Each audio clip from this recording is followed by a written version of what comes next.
Howdy. This time I'm looking at Universe Ironhide. His alt mode is an SUV. The actual model is based on a Cadillac Escalade, but it lacks the alternator type details that would cause license issues. It looks okay for the most part. The general proportions are good, and the colour scheme is fairly G1 accurate. Granted, he lacks the yellow stripes the Henke version has, but he's got some nice silver paint on the grille and on the sides to make up for it. You've also got the Oregon license plate, which references where the Ark crashed in the original series. For features, the vehicle rolls along smoothly on all of its wheels. Incidentally, the front wheels are thinner than they should be, but that's because of the way the robot legs are designed. While some of the windows are transparent, the side windows are painted due to the transformation. They really look out of place though. I would have preferred if all the windows were painted, since all you can see inside is junk.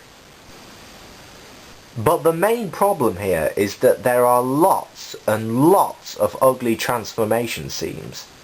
I mean, they make movie Swindle's car mode look clean in comparison. His tech spec says he's almost impossible to damage. You wouldn't have guessed that from looking at this though. If Ironhide had been a Voyager, the improved engineering would have probably concealed these lines. As is, it just looks like the toy's broken. The transformation itself is pretty clever though, and like Galvatron, it's involved for a deluxe. It's not nearly as frustrating though.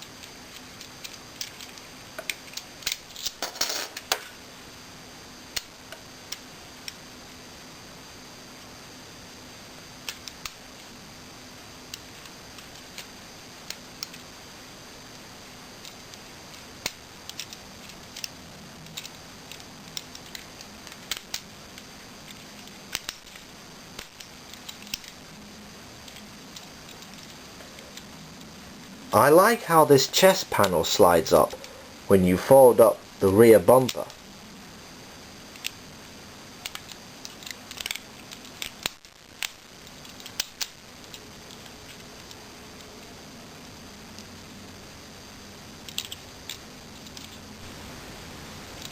Ironhide's robot mode, while not perfect, is light years beyond the original toy.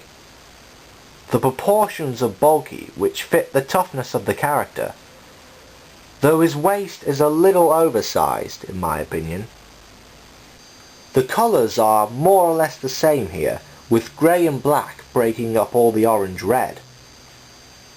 Hardly any paint is devoted to this mode, with the exception of the face.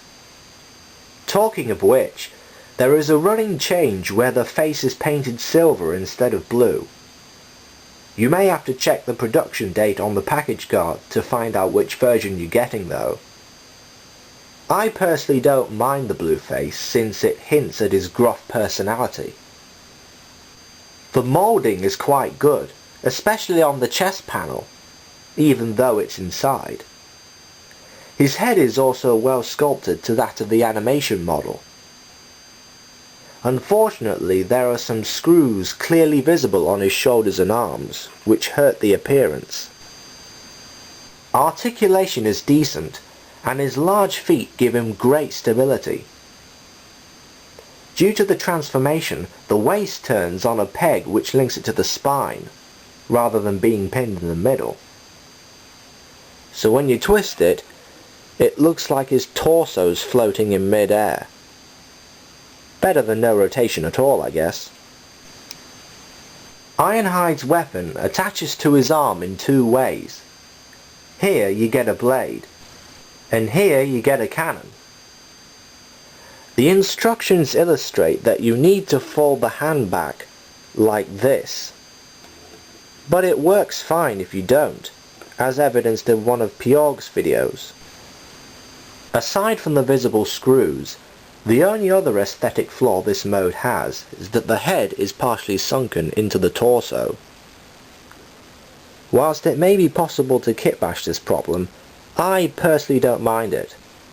Not that it's acceptable, just that it's tolerable.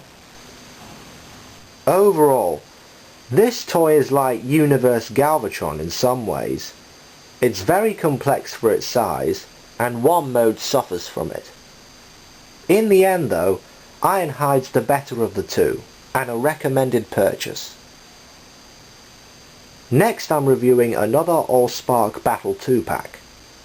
Until then, till all are one.